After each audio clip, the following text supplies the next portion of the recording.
Guys, अगर आपको हिचकी बहुत ज़्यादा आती है या फिर अगर आपको भूख नहीं लगती या फिर सोते समय आप खर्राटे बहुत ज़्यादा मारते हो, इन समस्याओं को दूर करने के कुछ घरेलू इलाज हैं। ज़रा ध्यान से सुनिएगा। सबसे पहला, अगर आपको हिचकी बहुत ज़्यादा आती है तो आप पुदीने के पत्तों को चबाइए या फिर नींबू को काट कर उस पर सेंधा नमक लगाकर नींबू को जीभ पे लगाइए, आपको आराम ज़रूर मिलेगा।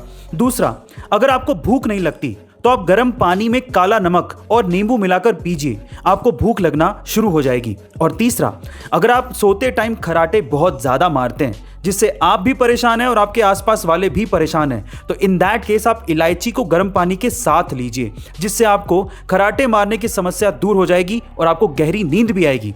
गाइज, आपको ये घरेलू नुस्खे कैसे लगे कमेंट सेक्शन में जरूर लिखेगा और ऐसे अमेजिंग वीडियोस के लिए शेयर, सब्सक्राइब एंड लाइक। मिलते हैं अगली वीडियो में। Thank you.